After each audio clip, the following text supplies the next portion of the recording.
Hello everyone, इस video से आप आज काफी कुछ सीखने वाले हैं। ये एक अपॉर्चुनिटी है हमारी क्वेश्चंस को रिविजिट करने की। प्रीवियस ईयर क्वेश्चन से हम क्या लर्निंग ले सकते हैं, एग्जामिनर के माइंडसेट के बारे में क्या सोच सकते हैं और किस तरीके से ज्यादा क्वेश्चन इस बार सोल्व करके आ सकते हैं। वो क्वेश्चंस जो हमें आते तो थे, जिनका सॉल्यूशन तो हमें पता था, जो हमने पढ़े हुए थे, बट हम कंफ्यूजन में उनको सोल्व नहीं कर पाए। हमने ये सोचा कि कहीं नेगेटिव मार्किंग यहां पे ना हो जाए, तो उसकी वजह से भी हमने उन क्वेश्चंस को सोल्व नहीं किया। और हम यहां पे ये देखने वाले हैं, रिविजिट करने वाले हैं कि एक्सपीडिशन कोर्स से कितने क्वेश्चन आए थे। तो ये हमारे सामने आज एक अपॉर्चुनिटी है। इस वीडियो में आप बहुत कुछ सीखने वाले हैं, उस पर बात करते हैं। पहला क्वेश्चन है यहां पे, सारे के सारे क्वेश्चन, पूरा जो ज्योग्राफी के टोटल हमने 7 ही लेक्चर बनाए थे, उस टाइम पे 7 या 8 लेक्चर्स बनाए थे एक्सपीडिशन कोर्स में फेब 2024 के महीने में, मतलब कि एग्जाम से करीब 4 से 5 महीने पहले। उन 7-8 लेक्चर्स में से अप्रोक्स 7 के आसपास ज्योग्राफी के क्वेश्चन, मतलब कि एक लेक्चर में से एक क्वेश्चन आया। ये क्वेश्चन आपको एनसीईआरटी की बुक्स में भी देखने को मिलेंगे, लेकिन 7 लेक्चर में से 7 क्वेश्चन देखने को आपको कहीं पे भी नहीं मिलेगा। एनसीईआरटी में भी आपको कुछ देखने को मिल जाएंगे, बट इस तरीके से नहीं मिलेगा। एक्सपीडिशन कोर्स को बनाया ही इसी तरीके से गया है। बट क्या मैं ये आपको बोल सकता हूं कि आप एक्सपीडिशन कोर्स को पढ़ लीजिए? मैं बिल्कुल भी नहीं बोल सकता। प्रीलिम्स के लिए तो इसको नहीं पढ़ा जा सकता, ये मेंस के लिए ही ज्यादा फोकस इस पे किया जा सकता है। बहुत टाइम इसमें लगता है पढ़ने में एक्चुअली। और दूसरा है, क्या मैं आपसे ये उम्मीद कर सकता हूं कि सिर्फ कोर्स को पढ़ के, पीडीएफ्स को पढ़ के आप यहां पे सोल्व कर सकते हैं? तो आप कोई भी अगर रिसोर्स पढ़ते हैं, आप करंट अफेयर के नोट्स पढ़ते हैं, किसी भी मैगजीन के या कोई भी बुक आप पढ़ते हैं, तो ये तो उम्मीद की ही नहीं जा सकती कि आप यहां से सारे के सारे क्वेश्चन सोल्व कर लेंगे। लेकिन होता क्या है कि स्टडी का जो पोर्शन है वो 25% होता है। अगर आपने कुछ पढ़ा तो आपने 25% गेन कर लिया, ठीक है। आपने रिवीजन कर लिया तो आप 50% पे पहुंच गए। 50% चांसेस है कि आप उसके ऊपर एक कॉम्प्लेक्स क्वेश्चन को सोल्व कर पाएंगे। लेकिन 100% पे जाने के लिए आपको यहां पे अगला जो स्टेप है वो मॉक टेस्ट है, वही आपको डिस्टिंक्शन देता है। चलिए डिस्कस करते हैं इस वीडियो में काफी सारी चीजों के बारे में। ओके, क्वेश्चन है पहला वोल्केनिक इरप्शन के बारे में। वोल्केनिक इरप्शन, हमने ये सारी चीजें करंट अफेयर में भी कवर की थी, बट आज हम सिर्फ एक्सपीडिशन के बारे में बात करने वाले हैं और क्या बेटर यूजेबिलिटी होगी उसके बारे में बात करने वाले हैं।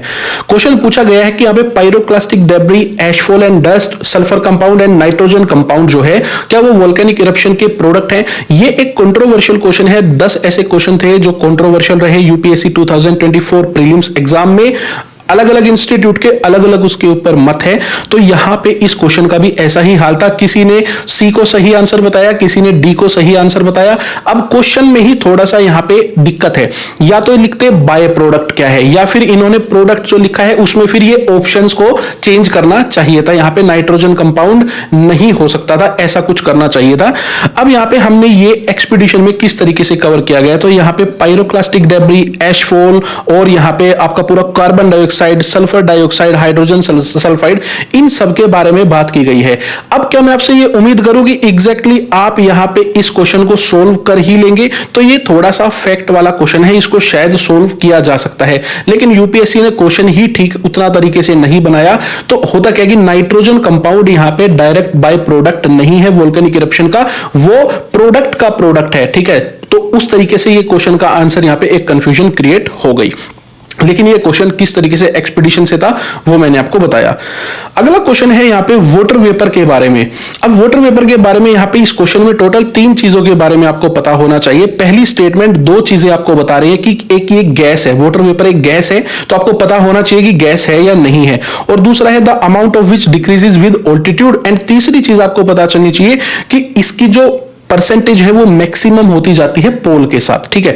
करंट अफेयर में काफी कवर किया हुआ था कि ये एक यहाँ पे ग्लोबल टेम्परेचर राइज हो रहा है और जो वाटर वेपर है वो यहाँ पे किस तरीके से होल्ड करता है और भी ज्यादा हीट को, ठीक है ना, और ज्यादा गर्मी को। तो ये सारी चीजें तो थी, लेकिन हमने इसको कम से कम 12 से 15 बार वाटर वेपर को करंट अफेयर में डिस्कस किया था। 30 से 35 बार कम से कम एक्सपीडिशन में हमने डिस्कस किया था, ठीक है। हमने यहाँ पे आपको मल्टीपल टाइम्स बताया था। अगर आप यहाँ पे देखेंगे, ग्रीन हाउस गैस है वाटर वेपर, ठीक है, is a potent green house gas while it enhances the natural green house effect that warms the earth. तो बेसिकली एक लेटेंट हीट होती है जो यहाँ पे लेटेंट हीट एनर्जी होती है जो वाटर वेपर के अंदर होती है। और ये क्या करती है, ये नेचर से तो यहाँ पे वाटर वेपर जो है वो उसमें हीट नहीं होती, बट वो हीट को ट्रैप कर लेती है अपने अंदर, ठीक है। वो हीट को ट्रैप करती है, जो एनवायरमेंट में हीट होती है उसको। ये क्लियर है आपको, वो होल्ड करती है हीट को। अब यहाँ पे ये सब हमको पता है, ये भी हजारों बार पढ़ाया गया था एक्सपीडिशन में कि इक्वेटोरियल वो बेसिक चीजें आपको सबको पता है कि इक्वेटर जो होते हैं वहां पे सोलर जो होता है, जो सन की जो रेज होती है वो ज्यादा होती है, पोल्स ज्यादा कोल्ड होते हैं। तो उस हिसाब से अगर हम यहाँ पे डायरेक्टली इस क्वेश्चन को देखते हैं तो हमें ये तो पता ही है हमारे कंटेंट से कि ये एक गैस है, ठीक है। दूसरी चीज है, ये डिक्रीज होती है क्या, ऑल्टीट्यूड के साथ बिल्कुल डिक्रीज होती है। अब ये क्योंकि हीट को अपने अंदर कैरी कर रही है और वही इसके लिए एक तरीके से फूड बन जाता है ज्यादा बनने का, ग्रीन हाउस गैस के तौर पे। जितना ऑल्टीट्यूड पे जाएगा उतनी ज्यादा ठंड वहां पे बढ़ती जाएगी, तो उसके साथ साथ ये यहाँ पे कम होती चली जाएगी, क्योंकि इसका नेचर यहाँ पे हीट एनर्जी वाला बन गया है।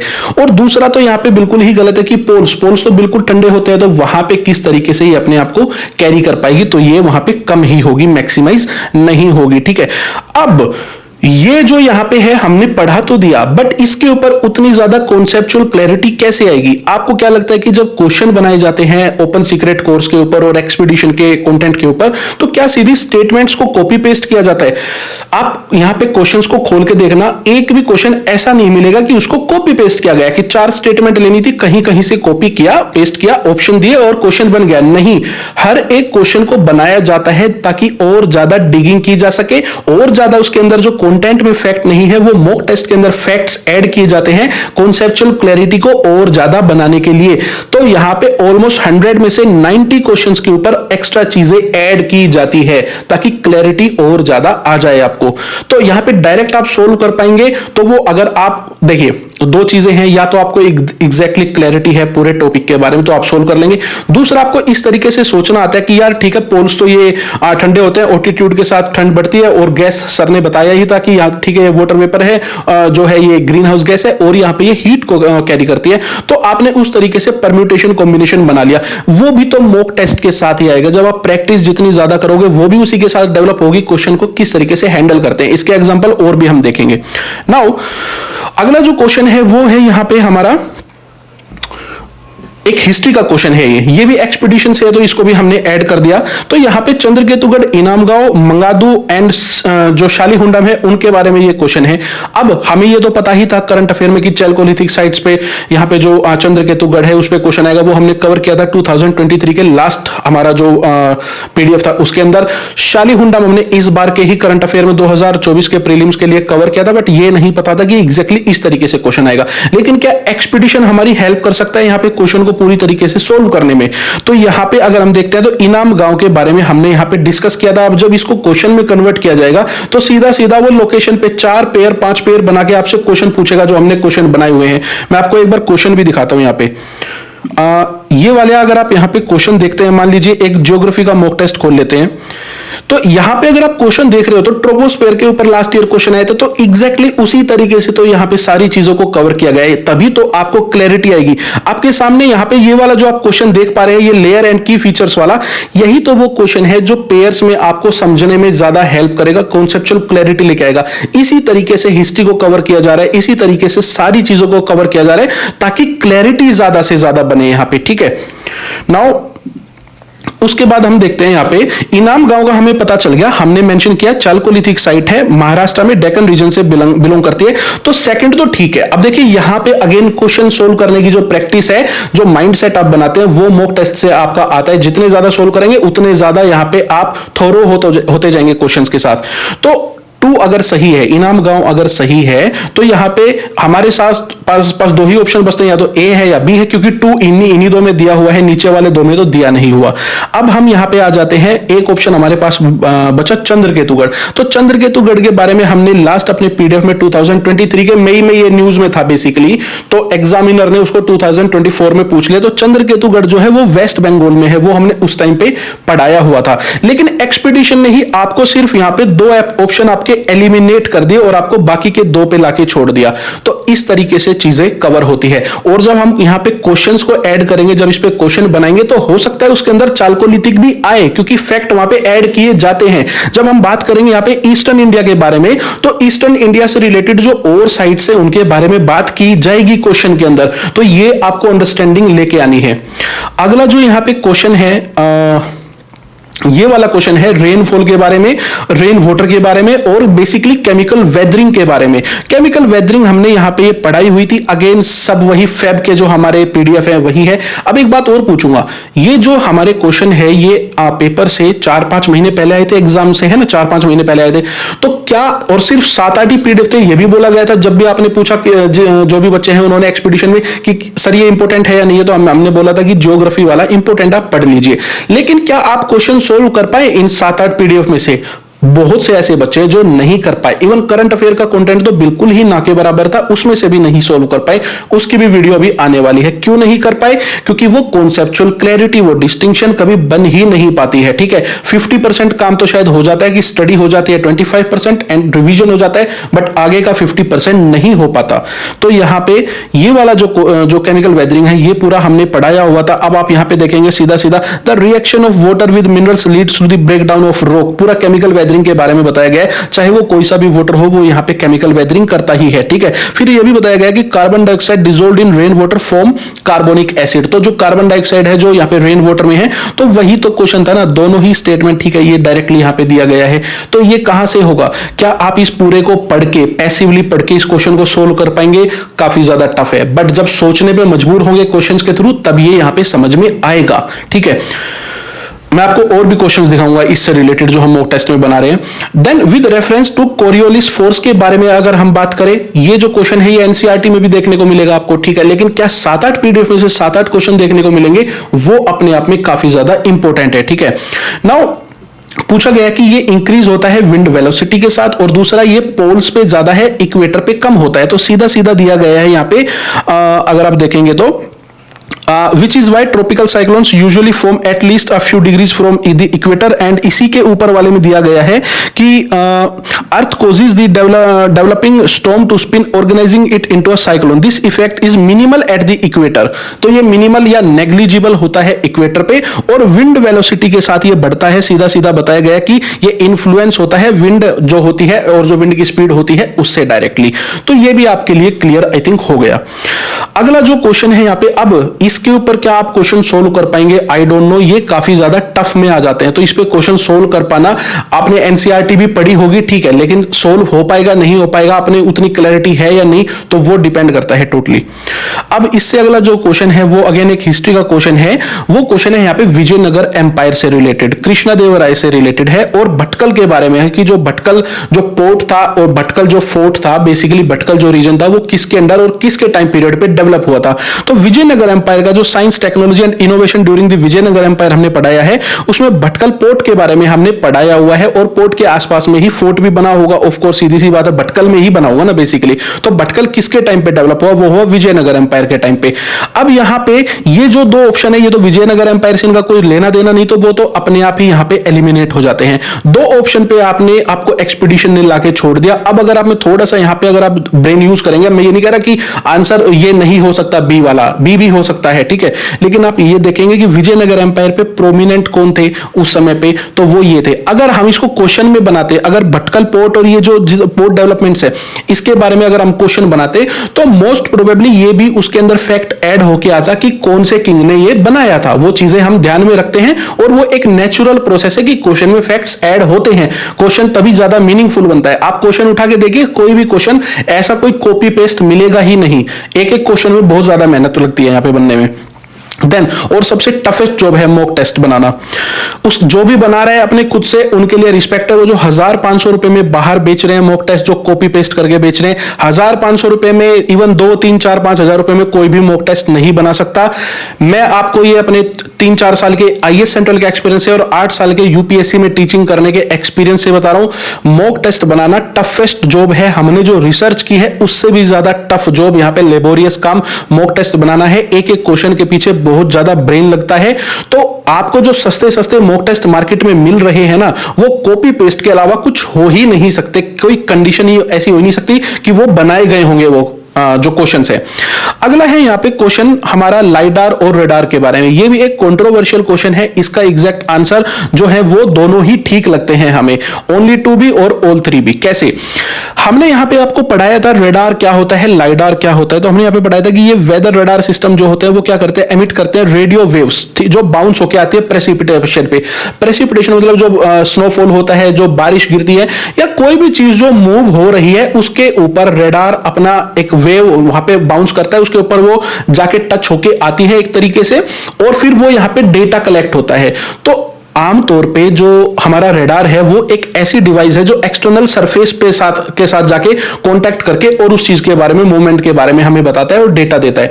तो हमें ये तो पता चल जाता है। और फिर प्रेसिपिटेशन के बारे में तो सीधा हमने यहाँ पे ये रहा बाउंस ऑन प्रेसिपिटेशन, ये तो हमने सीधा ही दिया हुआ था, तो वो तो हमारा क्लियर हो गया कि ठीक है, सेकंड तो हमारा करेक्ट है।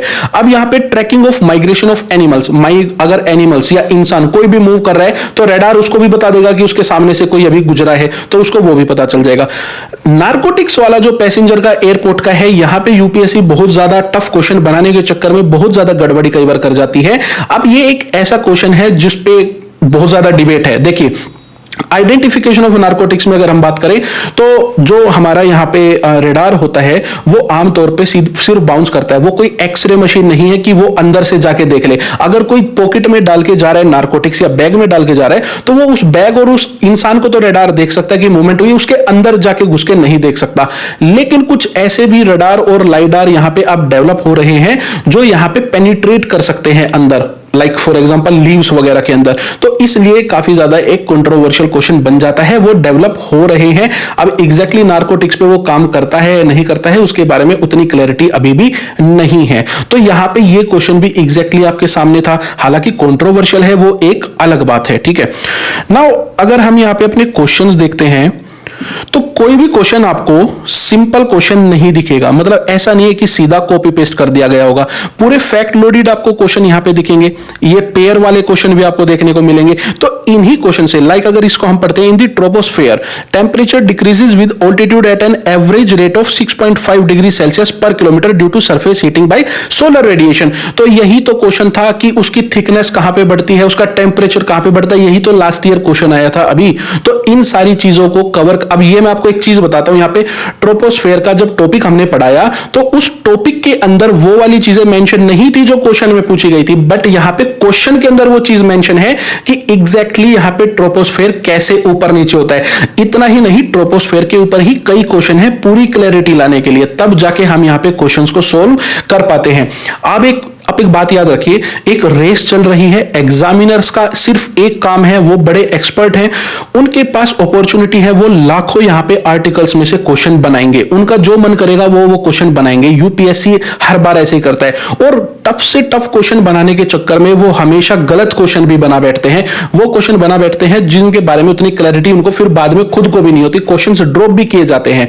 तो एक तरफ एक टीम है जिनके पास सारे रिसोर्सेज हैं, वो इस चीज में लगे हुए हैं कि किस तरीके से हम क्वेश्चन सोल्व ना करने दे, कितनी वेगनेस ला सकते हैं, कितना कॉम्प्लेक्स बना सकते हैं, सिंपल चीज को भी कितना कॉम्प्लेक्स करके दिया जा सकता है। ठीक है, तो इस तरीके से क्वेश्चन बनाए जा रहे हैं। अब यहां पे हमारे पास जो एकमात्र इलाज इसका सबसे पहला जो बन के आता है वो है यहां पे मॉक टेस्ट को सोल्व करना। अगर आपने पढ़ा है, आप किसी के भी मॉक टेस्ट लीजिए, मैं ये नहीं कह रहा हमारे मॉक टेस्ट लीजिए, किसी के भी मॉक टेस्ट लीजिए, लेकिन 50-60 मॉक टेस्ट आप सोल्व कीजिए, उनसे लर्निंग कीजिए। जस्ट मेक श्योर वो मॉक टेस्ट बहुत ज्यादा बढ़िया क्वालिटी के होने चाहिए और वो उस कंटेंट से, जैसे हमारा है वो उसी कंटेंट से जहां से क्वेश्चन आता है। लेकिन अगर आपको किसी और का भी मिलता है उस तरीके से please go for that. C set के लिए भी मैं आपको वही बता रहा हूं, जितने ज्यादा आप क्वेश्चन सोल्व करेंगे उतना ज्यादा आपके जो चांस है वो बढ़ते जाएंगे। तो सी सेट के भी आप मॉक टेस्ट लगाइए। ये वही टाइम है, एवरी सेकंड जो यूपीएससी एस्पिरेंट है उसकी स्टोरी यही है, उसके फेलियर की स्टोरी, जो फेल हुए हैं, जो यहां पे काफी स्ट्रॉन्ग एस्पिरेंट थे जिनके अंदर पोटेंशियल थी, उनकी सबसे बड़ी स्टोरी यही निकल के आती है कि मॉक टेस्ट हमने सोल्व नहीं किए उतने ज्यादा जितने करने चाहिए थे। हो सकता है किसी को 40 की नीड हो, किसी को 60, किसी को 70 की नीड हो, बट इससे नीचे तो आप जा ही नहीं सकते। 40-50 से नीचे आप क्या सोल्व करेंगे? तो ये आपको यहां पे समझना होगा। इसको एक ऐसा प्रोसेस मत बनाइए कि मॉक टेस्ट सोल्व करने के लिए आपको जगाना पड़े। लाइक हमारे घर में पेरेंट्स अगर ये जगा रहे हैं आपको कि आप सुबह थोड़ा जल्दी उठिए या आप अच्छा खाना खाइए, लेकिन आप जल्दी नहीं उठते, आप 12 बजे 2 2 बजे उठते हैं और गंदा खाना खाते हैं, तो यहां पे पेरेंट्स को आपको बताने की नीड पड़ रही है। उसी तरीके से हमें बताने की नीड पड़ रही है कि क्वेश्चन आपको सोल्व करने हैं। आपका मन नहीं करता क्वेश्चन सोल्व करने का, क्योंकि क्वेश्चन सोल्व करना यहां पे ब्रेन को एंगेज करता है। लेकिन इस चीज को भी समझो कि अगर यूपीएससी का प्रीलिम्स एग्जाम इतना टफ है, तो आप इतनी बड़ी टफनेस ऑलरेडी फेस क्यों नहीं कर लेते, उससे डबल टफनेस जो है वो ऑलरेडी फेस क्यों नहीं कर लेते, ताकि यूपीएससी का प्रीलिम्स एग्जाम आपको बिल्कुल छोटा लगे। तो क्वेश्चन सोल्व कीजिए, जिसके भी करने हैं उसके कीजिए, ज्यादा से ज्यादा क्वेश्चन सोल्व कीजिए, वहीं से सारी चीजें बनेंगी। ऐसे वॉरियर मत बनिए जिसको जगाना पड़ता है, जिसको बोलना पड़ता है कि चलो वॉर स्टार्ट हो रही है, वॉर में चलते हैं। ऐसे वॉरियर मत बनिए, आप यहां पे क्वेश्चन सोल्व कीजिए ज्यादा से ज्यादा। आई होप आपको समझ में आया होगा। Thank you so much and good bye.